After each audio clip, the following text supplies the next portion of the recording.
J'invite maintenant M. Christian Savard à prendre place. Christian Savard est directeur général de Vivre en ville depuis 2006. Son travail et son implication dans le débat public l'ont amené à diriger la rédaction de nombreuses publications sur les enjeux de mobilité durable et d'urbanisme.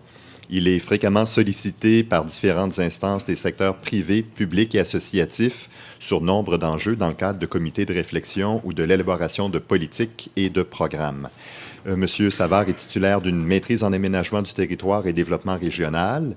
Il s'est spécialisé dans les domaines des transports, de l'urbanisme et du design urbain, tout en développant une expertise dans la gestion d'organisations non gouvernementales. Et sa présentation a pour titre « De meilleures villes pour un meilleur climat, pour une croissance urbaine à faible impact climatique ». Alors, je cède la parole à Christian Savard. Merci beaucoup. Ma présentation arrive au bon moment parce qu'elle va vraiment être à la suite du précédent conférencier. Et je m'excuse d'avance s'il y a des gens qui étaient hier au CRIC sur la question de la santé, justement. J'ai fait une présentation très semblable, donc s'il y a des gens présents dans la salle, je m'excuse, ça va être un peu redondant. Je vous laisse sortir, prendre un café, j'en serai pas offusqué. Donc, effectivement, de meilleures villes pour un meilleur climat, présentation qui est un peu une synthèse des travaux des dernières années de Vivre en ville. Donc, je vais y aller sous l'angle des émissions de gaz à effet de serre, qui est effectivement très près des questions de transition et énergétique. Et effectivement, dans ce cas-ci, on connaît le portefeuille énergétique du Québec, mais il va falloir les villes ont un impact particulièrement sur les questions de transport. Donc, on le dit, le défi de la planète limité à plus 2 degrés, l'augmentation des températures liées à l'accord de Paris. Donc, et si on regarde justement le secteur des émissions de GES par secteur au Québec, vous voyez la ligne, qu'est-ce que les villes sont hautement impliquées, déchets, résidences commerciales et institutions et transports, c'est l'essentiel de nos émissions de gaz à effet de serre. Et les transports, là, celui en bas, c'est évidemment celui qui est en croissance. Donc, les villes vont être au cœur de cette transition-là pour, si on veut, arriver à diminuer nos gaz à effet de serre aux objectifs de 2030. Comme M. Mousseau disait, ça va être difficile à atteindre. Donc, il va falloir vraiment bouger sur ces fronts-là. Notamment, il va falloir même dans ces secteurs-là faire plus que 37,5 parce que les autres secteurs sont plus difficilement compressibles. Donc, il va falloir même faire moins 45 dans ces 3 secteurs-là, ce qui va être le défi des villes. Défi des villes, je vais faire, comme je l'ai dit, me concentrer un petit peu sur les transports. Si on regarde l'évolution de la situation, entre 1990 et 2015, la population du Québec a augmenté de 17 %. Qu'est-ce qu'il y en est du portrait des transports? Le parc d'automobiles privés, lui, a augmenté de 65 %, le taux de motorisation de 41 %, la part des camions légers, plus 140 %, donc le kilométrage parcouru, plus 40 %. Ce qui fait en sorte que, malgré le fait que nos moteurs, par exemple, dans nos voitures, sont de plus en plus efficaces, on consomme, notre consommation énergétique a augmenté au moins de 24 %. Je fais toujours la blague, en fait, au Québec, les voitures se reproduisent 2 fois plus vite que la population. Donc, il y a vraiment un défi là, un virage à prendre. Surtout, on sait, les 15 prochaines années, on a encore une progression démographique relativement pas importante si on se compare à l'échelle mondiale, mais c'est encore une progression démographique. On parle de 405 000 nouveaux ménages. Donc, comment les 405 000 nouveaux ménages qu'on attend au Québec, s'ils suivent la même tendance que j'ai dit entre 1990 et 2015, on va avoir des difficultés à atteindre notre cible. Donc, c'est la proposition qu'on fait de notre côté, c'est avoir une approche où est-ce qu'on a fait l'économie d'aucune stratégie. Donc, dans un premier temps, à prioriser, et on l'a dit juste avant, il faut tenter d'éviter des déplacements. On parlait de chrono-urbanisme, mais justement, éviter, raccourcir des déplacements qui seraient moins consommateurs en kilométrage à parcourir. Donc, que ce soit en auto ou à pied, tout simplement que les déplacements soient moins longs. L'autre stratégie, évidemment, qui est très importante, c'est transférer. Donc, des déplacements qui se font en mode très énergivore, on peut penser à l'auto-solo, évidemment, doivent se faire en d'autres modes de transport. Et troisième stratégie, améliorer, donc continuer de travailler sur les aspects technologiques de transfert. On parlait d'électrification, je vais en parler un petit peu après.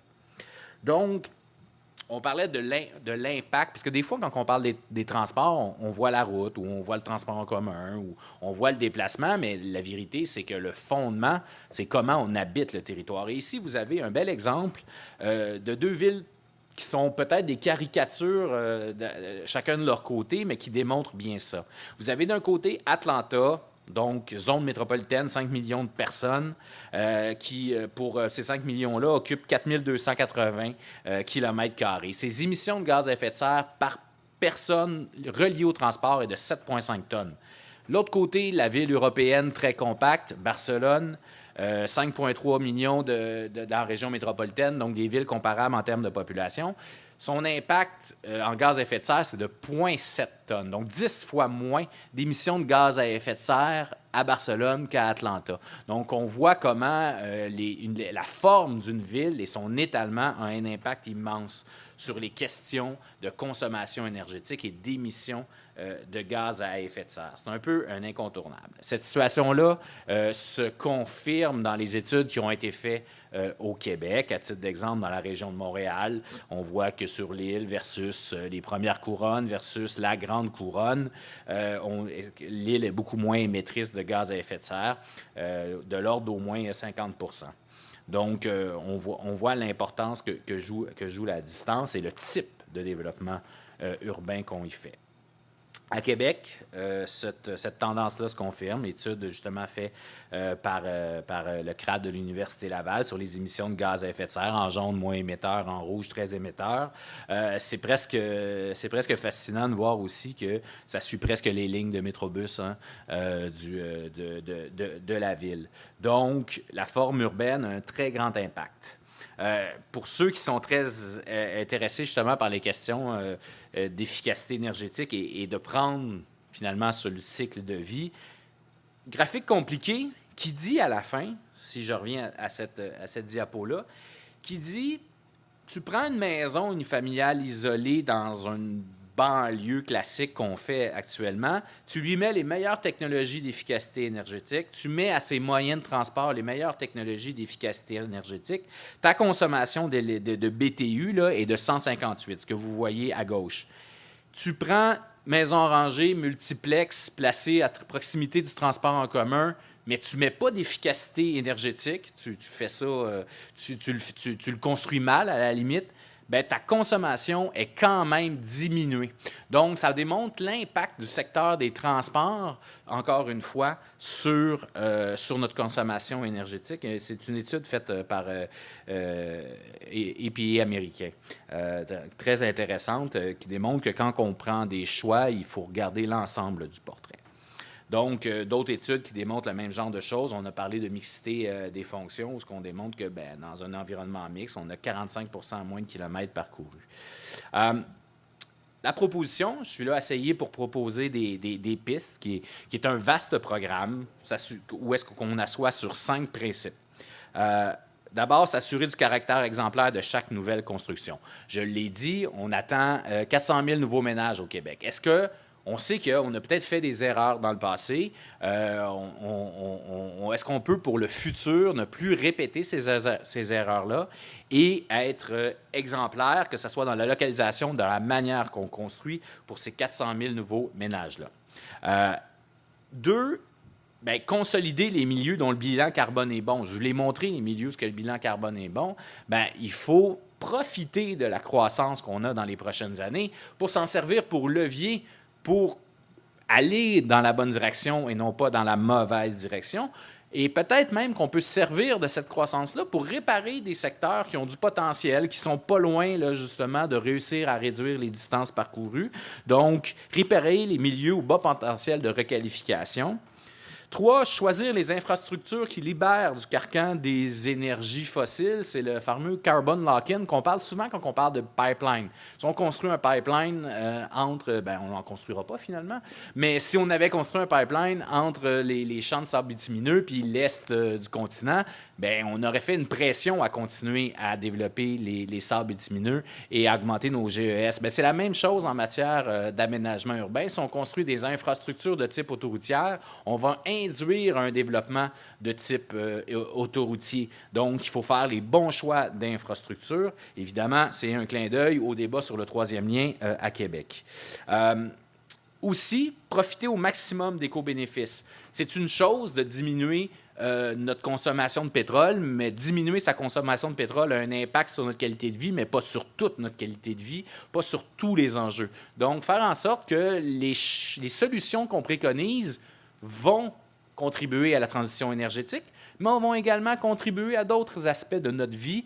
On peut parler de notre santé, on peut parler de notre temps, comme on l'a souligné. On peut parler des finances publiques. Donc, il y a un paquet il faut, dans les choix qu'on fait, profiter au maximum des co-bénéfices et faire des choix qui vont dans ce sens-là.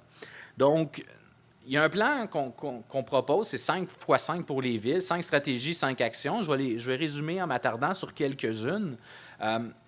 Et il faut être clair, il y a beaucoup des choses qui doivent être faites qui sont entre les mains des villes, mais il y en a beaucoup aussi qui sont entre les mains des paliers supérieurs de gouvernement qui, de par leurs décisions, parfois, n'aident pas les villes à la transition énergétique, leur nuisent ou parfois même peuvent les aider. Donc, on va discuter de quelques-unes. Donc, première stratégie, je l'ai dit, reconstruire la ville sur elle-même, boucher les trous.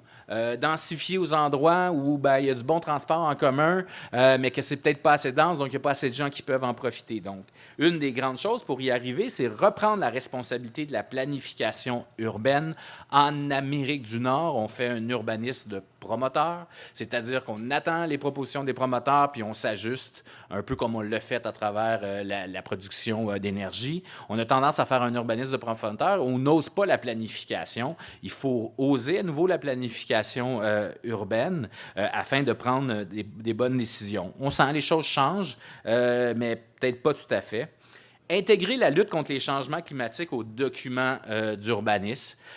On fait des études d'impact sur un paquet de choses au Québec, mais nos plans de grande planification territoriale, on ne sait pas toujours quels sont les impacts. À titre d'exemple, on a beaucoup développé la banlieue nord à Québec et maintenant, il faut élargir Laurentienne au nord. Oui, mais on le savait. On n'a pas fait d'études d'impact sur qu'est-ce que ça voulait dire. Donc, c'est ce genre de choses-là, d'études d'impact, notamment sur les gaz à effet de serre, qui devraient être liés aux grands outils de planification. Donc, je l'ai dit, identifier les secteurs aussi à requalifier, à fixer des cibles de consolidation appropriées. Puis à Québec, ceux qui connaissent le chemin Sainte-Foy, là, à l'ouest de Robert Bourassa, ça, c'est des choses intéressantes, des petits centres d'achat qui sont en train de... Il y a une certaine densification autour et donc, c'est peut-être des secteurs, il y en a beaucoup, des secteurs moribonds dans nos villes qu'on devrait prioriser, qui pourraient accueillir la croissance au lieu d'aller toujours plus loin. On pourrait donner l'exemple aussi, la cinquième mesure dans ce cas-ci, les villes, le gouvernement, toutes les instances gouvernementales, c'est pratiquement 50 % de l'économie. La localisation des édifices publics est très important. Si les bureaux gouvernementaux vont s'installer à un échangeur d'autoroute, il n'y aura personne qui va prendre le transport en commun, on ne consolidera pas les milieux actuels. Et le gouvernement n'est pas toujours exemplaire, donc c'est quelque chose qu'il pourrait faire. Développer une offre de transport multimodal, évidemment, développer le transport collectif. Prioriser les projets de transport en commun en site propre. M. Labombe avait un article dans Le Soleil ce matin, en entrevue éditoriale, justement, qui va plus loin que le Métrobus et qui amène vraiment, en matière de temps, une amélioration qualitative pour les usagers. Mettre un fin à l'augmentation de la capacité routière. Si on offre toujours plus d'autoroutes, on va toujours avoir plus d'autos et pas un pour un, c'est exponentiel. Les gens roulent toujours plus. Donc, il faut, à un moment donné, accepter un certain niveau de congestion parce que si on décongestionne toujours, ça va reboucher ailleurs. C'est prouvé par de nombreuses études. Évidemment, aménager des réseaux cyclables et piétonnés, puis se préparer là, à tout ce qui est transport partagé, éventuellement voiture autonome, va arriver moins vite qu'on le pense, je crois, mais il faut se préparer à cette nouvelle économie-là qu'on appelle l'économie du partage. Qui se développe notamment à travers les technologies de téléphones intelligents et choses comme ça. Donc, créer des milieux de vie attrayants et performants, je l'ai dit, il ne faut pas juste faire ça pour la transition énergétique, il faut faire ça aussi pour notre qualité de vie. Généraliser la réalisation d'écoquartiers. Les écoquartiers ne devraient pas être l'exception, ne devraient pas juste être des projets pilotes, ça doit devenir la norme. Des rues complètes, planifier une mise à jour régulière du code du bâtiment. Et je pense que pour ça, il va falloir que le gouvernement accepte d'appuyer financièrement les municipalités. On ne défera pas des décennies d'un type de planification tel que décrit et juste dire aux municipalités, faites autre chose. Il va falloir les appuyer financièrement pour qu'ils aient le goût de faire autre chose, parce que sinon, l'inertie du système est trop forte. Donc, on va avoir conférencier français. Je sais que le label Écoquartier a quand même fait bouger des choses en France. Donc, ce genre d'approche-là est selon nous essentiel. Donc, apporter un soutien technique aux municipalités. Assurer la résilience et l'efficacité. Donc, c'est un peu qu'est-ce que les municipalités peuvent faire. Donc, assurer la cohérence de l'action municipale, intégrer la lutte contre les îlots de chaleur, l'adaptation au changement climatique, donner une valeur aux infrastructures vertes. On sait que les services que nous donne la nature, très longtemps, on l'a considéré comme un bassin de ressources à exploiter, à extraire. Maintenant, on sait que ça donne des services en continu. Il faut le prendre acte. Puis en ce qui concerne l'électrification, je vais avoir quelque chose à dire tantôt à propos de ça, si on veut l'accélérer. Clé très importante, équilibrer les règles du jeu en matière de politique publique et cadre fiscal. Et ça ne concerne pas directement les municipalités, ça concerne justement qu'est-ce que le gouvernement fait et pour aider. D'abord, je vous présente des choses. Il y a plusieurs personnes qui disent « Oui, ça me semble... » Quand j'en parle, tout le monde est d'accord, mais ce n'est pas tout le monde qui est d'accord au Québec. On est dû pour un grand chantier qui nous amènerait à adopter une politique nationale de l'aménagement du territoire et de l'urbanisme pour en faire une priorité. Parce que pour l'instant, on est dans l'ordre de l'opinion. On peut faire une chose et son contraire, puis c'est correct, puis c'est pas grave. Donc, on n'a pas cette vision-là. On a tout le cadre réglementaire, mais il est un peu bureaucratique. Donc, il n'y a pas de vision derrière la manière qu'on construit les villes, où est-ce qu'on se dit, bon, ben c'est vers ça qu'on s'en va. Il y a les orientations gouvernementales en matière d'aménagement qui sont quelque chose de relativement bureaucratique, qui n'est pas connu de tout le monde. Donc, je pense qu'il faut faire ce grand chantier-là. L'Alliance Ariane, dont Vivre en Ville est membre, qui pousse là-dessus, va faire un événement d'ailleurs le 13 février à Québec là-dessus, un peu comme M. Mousseau qui veut faire son forum sur la transition énergétique. Nous, on va la faire sur l'aménagement du territoire. Donc, dernier point là-dessus, au point numéro 5, mettre un frein aux 2 poids, 2 mesures en matière de financement des transports. C'est essentiel. Au Québec, faire l'autoroute est financée à 100% par le gouvernement du Québec, entretenu à 100% et exploité à 100% par le gouvernement du Québec. Donc, il ne faut pas se surprendre que nos maires demandent des autoroutes, parce que pour eux, ça vient structurer, ça vient leur ramener une capacité de mobilité unique qui est à peu près la voiture, mais ça ne leur coûte rien. Donc, bien sûr que M. Leoulier à Lévis veut un 3e lien, ça ne va rien lui coûter. Et bien sûr qu'il est plus froid pour faire un éventuel réseau de transport en commun structurant, SRB ou peu importe. Parce que le réseau de transport en commun, très souvent, la municipalité doit le payer en partie. Et quand il paye, disons qu'il ne paye pas l'infrastructure initiale, bien, après ça, son exploitation et souvent son renouvellement ou son entretien sont à la charge de la ville. Donc, tu as 2 infrastructures de transport qui viennent soutenir le développement des villes d'une manière ou d'une autre, mais il y en a une que le gouvernement prend la facture, puis il y en a une autre, une bonne partie de la facture tombe dans les villes. Excusez-moi l'impression, un fou dans une poche, les villes font le choix de l'autoroute. Donc, ce déséquilibre en matière de financement des transports induit des choix d'aménagement. Et c'est un chantier qui n'est pas facile à faire parce qu'il faut avoir une grande conversation. Ça pourrait aller dans la conversation sur une politique nationale d'aménagement du territoire et de l'urbanisme. Il me reste 2 minutes. Très rapidement, sur l'électrification des transports, il faut y arriver. Hein. Il va toujours avoir des voitures, puis tant qu'avoir des voitures, on les veut le plus électriques possible. Le Québec est en passe de rater ses objectifs d'électrification de 100 000 voitures dans le parc à l'horizon 2020. Pourtant, on a mis en place plein d'incitatifs. Puis là, le monde dit, ben oui, mais en Norvège, ils réussissent, eux autres. Pourquoi ils réussissent? Ah, ils ne payent pas de taxes, les gens, sur les voitures. Ils ont le droit d'utiliser les voies réservées, le stationnement est gratuit. Mais la vérité, c'est qu'en Norvège, une voiture à essence, les plus polluantes, les taxes peuvent aller jusqu'à 100 %. Donc, un SUV de 30 000 en Norvège coûte 60 000 $. Donc, et une voiture, c'est régressif comme ça, mais c'est très taxé. Donc, on ne se surprend pas après pourquoi les gens choisissent des voitures électriques en Norvège à un taux de 25 % des nouveaux, parce que tout simplement, on est allé aussi, on n'a pas donné juste la carotte, il y a aussi un bâton. On est conscient qu'on ne fera pas ça à court terme à ce point-là au Québec. On a une culture automobile beaucoup trop développée, mais en partie, pourquoi pas, une chose est sûre, à ce rythme-là, on ne va pas assez vite. Et juste pour vous dire, la Norvège a beau être le royaume de la voiture électrique. Si on regarde Oslo, les parts modales, donc qu'est-ce que les gens utilisent au quotidien? Bien, la marche est à 32 %, le vélo à 5 % le transport en commun à 26 % et la voiture à 37 %. Dans le meilleur, à Québec, on pourrait dire que la voiture est à 70 % par exemple. Donc, montrer que l'électrification peut aussi être compatible avec les modes de transport viables. Comme démontre ce tableau-là, oui, à l'électrification, il faut y aller, mais les co-bénéfices de l'électrification des transports ne sont pas assez forts pour tout mettre nos œufs dans ce panier-là.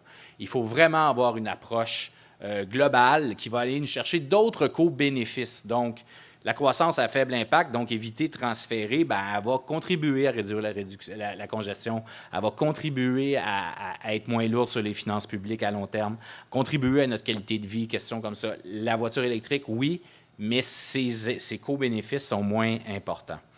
Donc, on a un petit peu parlé, les différentes lois qui peuvent influencer, qu'est-ce que les villes ont dans les mains. Tout ça se retrouve dans notre petit fascicule, j'aurais dû en amener, là, mais de meilleures villes pour un meilleur climat, disponible gratuitement en ligne si ça vous intéresse d'en savoir plus. Et c'est soutenu par des travaux de grandes organisations internationales. Ça ne sort pas juste de notre tête. On a pris toutes les stratégies que proposent les grandes organisations et les a adaptées au Québec. Donc, là-dessus, je vous remercie, puis aux questions tantôt. Merci.